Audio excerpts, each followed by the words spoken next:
Hey everyone, this is Julia with episode number 71 of the Mixology Talk podcast. It is that time of the year again? It's that time of the podcast again, and we are going to be catching up on a couple of our listener questions. I was reading over the list recently, and there are some really good ones. A sneak peek is a question about white liquors, something to do with syrups and liqueurs, and a really, really good question that's going to make us go harvest something from our backyard, I think. So let's get into it. So our first question is from Mary BC in Southern Oregon. And she says, I really enjoy cocktails with bitters and have been experimenting with different dark liqueurs like whiskey and dark rum and bitters in Manhattan-style cocktails. I'm curious about cocktails that incorporate white liquors like vodka, light rum, and gin along with bitters. I haven't ventured there yet, although I have dabbled with shrubs. This is a great question. This is a really good question. And bitters and dark spirits definitely have an affinity towards each other. It's like peanut butter and jelly. It really is. Salt and you get pepper. a lot of that spiciness that you would get from a barrel, and they just go hand in hand. So you don't see a lot with white liquors, so this is a really great question. Yeah, we were stumped for a little bit on this one. Yeah, I had to kind of think back a little bit and think of any cocktails that I've had recently that feature bitters and white spirits. Yeah, all I could think of were variations, really. You know, like a gin old-fashioned or something like that. It's kind of cheating. Not to say that it's not delicious, but, you know, all I could think of were variations on drinks that are traditionally made with darker spirits. Right, and I mean, they are still definitely cocktails, and, you know, you can go down a rabbit hole as far as that goes, and, you know, different kind of permutations of different cocktail families and all that stuff. Well, if you're making your own cocktail, there's no trouble. Just go to town. Right, and I'm sure there's a billion cocktails out there that feature white liquor and bitters. So I was trying to come up with a couple ideas on my own, and one of the ones that I thought about just off the top of my head was pisco sours. I think that's a great place to start. Absolutely. Yeah, and they actually do in Peru. They actually use a very specific bitters in their pisco sours. I want to say it's called Amargo bitters. Well, I'm not sure about that one. Yeah, it's going to be really hard to find. I've only found it in a couple, like one or two shops in San Francisco that carry it, but it's a really great bitters to use in pisco sour for sure. There is a cocktail family, and this kind of goes along the lines of that permutation and, you know, changing up cocktails, recipes and stuff. But Swizzles is a category of cocktails that feature bitters right across the top. And quite a bit of them. I looked up a rum swizzle recipe, and it was like something like 6 dashes of Angostura bitters. It's a healthy amount, yeah, for sure, because you want or this unhealthy, depending who you ask. Right, exactly. But you want this kind of almost like a thick ribbon right across the top. It's a lot of color. Floats. Yeah. Yes, and it could be 1 to 2 fingers thick. If you remember our previous podcast. Nice callback. On bar terminology. Nicely done. But yeah, it just kind of sits right at the top of the cocktail, and it looks really, really beautiful. Imagine Dark and Stormy, but a lot thicker and more pronounced band. So it's more like a apocalypse. Yeah, kind than of. a dark and stormy. Yeah, exactly. A red sky.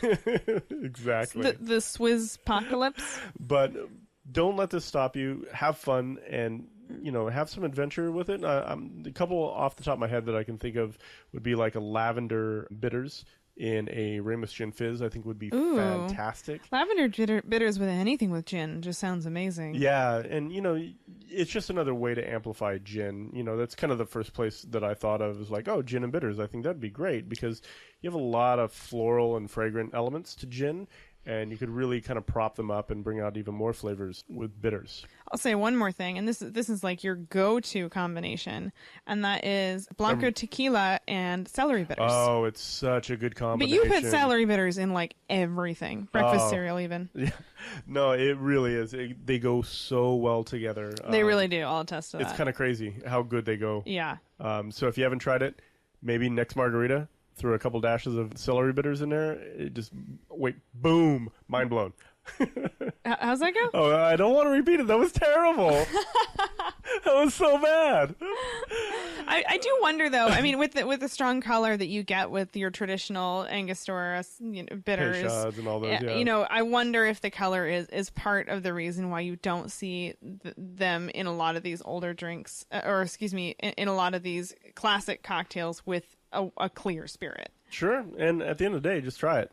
You know, if you're halfway through a cocktail and you're thinking you could use a little bit more sprucing up, put a dash of bitters in there and see what happens. Spruce bitters? Spruce bitters. Might exist. Yeah, I'm sure it probably does. Oh, that would be a great... And just think of the puns. Spruce up your cocktail. Right. A spruce goose. Gray goose with a spruce dash of spruce martini. Okay, somebody bitters. needs to invent that. I don't even care how it tastes. There's just so many good names. So many good names. So hopefully this answers your question, Mary. You're absolutely right. There are not a huge amount of classic cocktails that have the combination of a white liquor and bitters, but that does not mean that you should not dig in and have some fun with it, and let us know what you come up with. Yeah. So the next question is from John from the UK, and I'm not even going to remotely try to do a UK accent because we've all learned. Oh, all I learned. got this one. No, are you gonna give this one a try? No, for fear of embarrassing myself, I will not. That has never stopped you before. Right. So John says, while I understand the difference between a syrup and a liqueur, I'm not quite sure of the situations where we would use one over the other when you're creating your own cocktail recipes. I'd really like to know your thoughts, general principles around this. I think this is a really, really good question and something that we run into a lot. It's a question we get a lot, and I think, frankly, it's a problem we run into quite a bit when you're putting cocktails together. Yeah, this is something I've struggled with for sure. Yeah, definitely. My instinct is to say to start with a syrup because it's cheap, relatively cheap. So if you're going to experiment with a syrup like, I don't know, a raspberry syrup versus buying a bottle of raspberry liqueur, it's going to cost you $4 to buy a couple of raspberries to throw in a syrup versus goodness knows what that liqueur is going to cost you. 30, $40 for the bottle. Easy, exactly. And so, and if you only use a couple ounces, no harm, no foul, you toss the rest and you're good to go. Right. So that's not a good answer. I think it's a good point though. I mean, that's usually where I start with cocktail creation is I'll start off with a syrup and just see how it goes with the cocktail. And then if I can find something that's a little more intense or a little more flavor driven in a liqueur, I will try that afterwards. But typically, I start with a syrup, just kind of general idea of how it's going to work in the cocktail, and then I'll substitute in some liqueur second.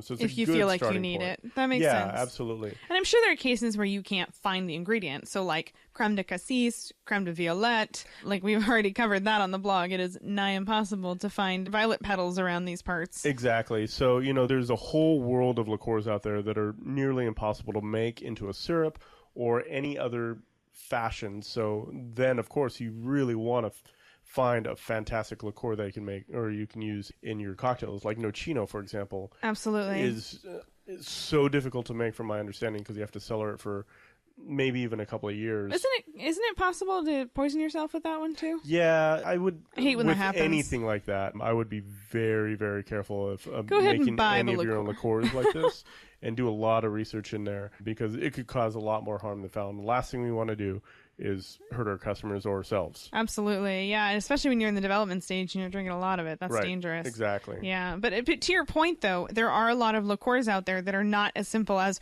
raspberry liqueur or creme de cassis or something like that. Something like basically all Amari. Yeah, out there. I mean, there's first of all, good luck figuring out what's in there, and secondly, the recipes have been passed down for generations. They're super secret. It's going to be really hard to replicate. Some of these, they have something like 100 ingredients or something crazy. Yeah, Amari in general, I kind of classify them in the same way that I do curries. It's better just to go out and buy it. There's so many layers of spices. It's magical. And flavors and, all these different balancing acts that are going on with that I just leave that to a professional. I'll try a lot of other things, but Amari, there's a lot of complexity in there that, by all means, try and take a stab at it, but... Yeah, that might be worth just buying a bottle and keeping it on your back bar if you're looking for that level of complexity. But I think if you are trying to choose between a syrup and a liqueur, there are a couple things to keep in mind. Like Chris said, I think if you're looking for a relatively simple sort of one-dimensional flavor like strawberry or raspberry or something like that, I think you do have a lot of options. Again, you can feel free to start with the syrup because it is cheaper. And if it goes wrong, it doesn't really cost you much. But you can also look at the liqueurs as another option if you're looking for some more complexity or if you're looking for a little bit of extra weight. Yeah, and another thing to think about, obviously there are ton of different cocktail families out there. So if you're going for a spirit-driven cocktail, obviously you're going to have to go with a spirit. And one of the challenges, or one of the things to keep in mind when you're substituting in liqueurs instead of syrups, is there's going to be a different balance in there with your alcohol because all these liqueurs obviously contain alcohol as well. So you're going to have to adjust the recipe. It's not just a simple swap one in for the other. There's going to be a little bit of rebalancing that has to happen with that. So I'm not sure if we answered your question I think, not. Unfortunately, we're going to answer with the same non-answer we always give, which is just try it. Yeah, exactly. Experiment, play with it, choose the one that tastes better. Right. Or, if you can't get the liqueur, try to replicate with the syrup. If you can't make the syrup happen, try to get a liqueur and then just go with what you can find. Right, absolutely. Our next question is from Jan from Germany, and she has another DIY question. Have you ever tried to do your own compound gin without distillation? While I wouldn't use a homemade gin for a martini because of the darker coloring a homemade gin would probably have, I could see such a gin work very well in a Negroni or gin mule where the little color wouldn't hurt. Do you have any suggestions what botanicals to use in your own DIY compound gin and how to tweak them to complement a Negroni or a gin mule? So I've never made my own compound gin, and I think it would be a lot of fun. But it's not something I've ever really tackled. I think we're going to have to try that. But I think we are. Before we get too far in, I think it's worth mentioning what a compound gin is. So what it is basically a neutral grain spirit that's had flavor added to it to turn it into a gin. So naturally, one of those flavors is going to have to be juniper. The difference between a compound and a non-compound gin is that non-compound gins typically have flavor added as part of the distillation process. Now, this might be an additional distillation of a previously neutral grain spirit, but that flavoring process includes another distillation. Right. So all these big brands that you hear of, that we all know, Tanqueray, Bombay Sapphire, all these things, steeping all the herbs and all the botanicals is part of that initial step of making gin. And then they pass it through a distillation process, and it kind of filters it out and kind of cleans it up and all that stuff.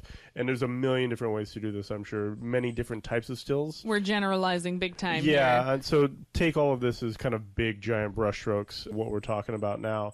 But if I were to make a compound gin, there's a couple of ways that I would go about this process, and we probably will in the future. So the first way that I would try would be to utilize our flavor library.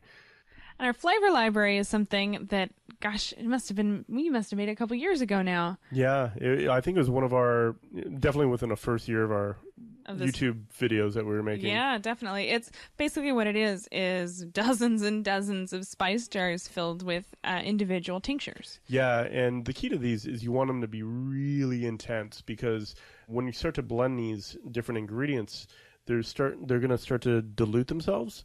So you want these tinctures to be super, super deep in flavor, so that way when you add a little bit to a large amount, it's still going to hold up its character. Absolutely, yeah. So I think this would be a great way to give a compound gin a try. There's just one big problem. What's that? I'm pretty sure you don't have a juniper tincture. Yeah, I haven't tried to make a juniper tincture. Which is super weird because our yard is covered in juniper plants. I don't know if those are the right juniper berries that we would want to have. I will say they smell... They smell similar. a little ginny. Yeah. They do. Yeah, they do smell ginny. Yeah, but with anything, just make sure that you're really careful when you make these flavor libraries and know what you're dealing with. Right. Do your research. There are some ingredients that you can hurt yourself. Yeah, absolutely. So the next way I would try, if you want to do this just as a one-shot deal, you can get a combination of herbs and spices together and throw them all in together. Do you have to throw them? I'm not very You literally coordinated. have to throw them, or else the whole thing is just a bunch of herbs and gin. I'm going to need a really big bucket. Otherwise, I'm going to throw them on the ground. Right. So, just steep everything together. In a neutral grain spirit. In a neutral grain spirit. And usually you want a higher proof. If you look at a lot of the gins that are out there, especially the London dry gins, most of them have around a 46 to 47% alcohol content. So you want that alcohol to be kind of boosted up a little bit. This would be another really great way to go about this process. Now, one of the questions that Jan asked is, what would you put in there? And this is a really great question. If you look at a lot of the gins out on the market, you have some bittering elements in there. There's different styles. Right, yeah. Exactly. But traditionally, you have a little bit of a bittering component to it, some floral elements to it, definitely a citrus note. So that's kind of the combination, and some spices. So those are some of the combinations I would go with. Definitely do maybe like angelica root or orris root or something like that. Lemon peel, orange peel, Bitter orange, juniper. Definitely got to have that juniper in there. Rosemary is another good one. Rosemary is a really great component for a Negroni. That's one of the things I love about... there's a really good sweet vermouth that I always have Negronis with. I think it's Noilly Prat. Oregano is another good one, too.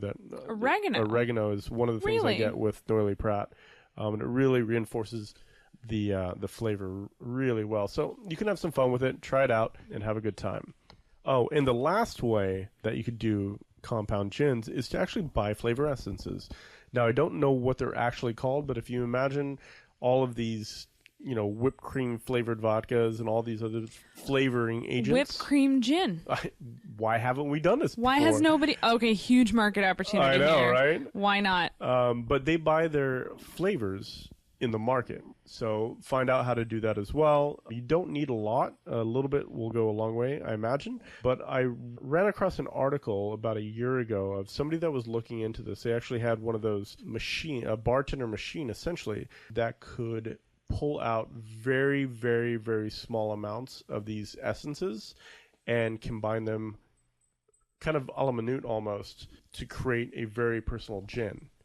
Oh, wow. So you might order a gin martini and you'll say, well, I want something that tastes kind of like this, and it'll actually make it in that moment for you. So you would, from my understanding, it was like, I would like to have 2 units of rosemary. I would like to have 1 unit of lemon peel, and you could build out your gin profile. That's amazing. Yeah, and I don't remember who it was, but if anybody out there knows and can find that article, definitely send it our way. We were looking for it before we recorded this episode, and we just couldn't find it. Yeah, and I think it was one of those articles that just happened to have this in there as a small piece of the overall. We'll never article. find it. Yeah, so but if we do find it, we'll try and remember and put it in our show notes. Yeah, but to answer your question, I think that there's a couple different ways to go about it. I think that the flavor library is a great way to go because you can use those for lots of things later on as well. It's a great multi-purpose tool to have behind your bar. But the key thing around the flavors was juniper.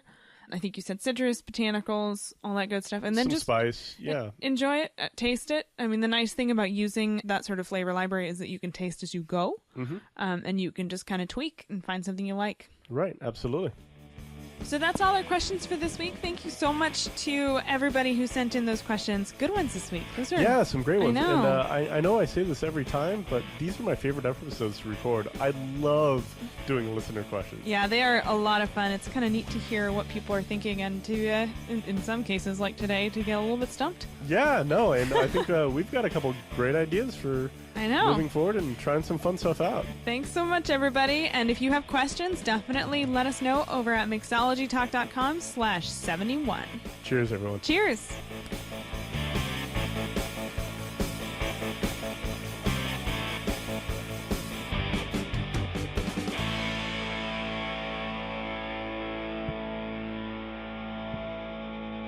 Never miss an episode by subscribing in iTunes or YouTube.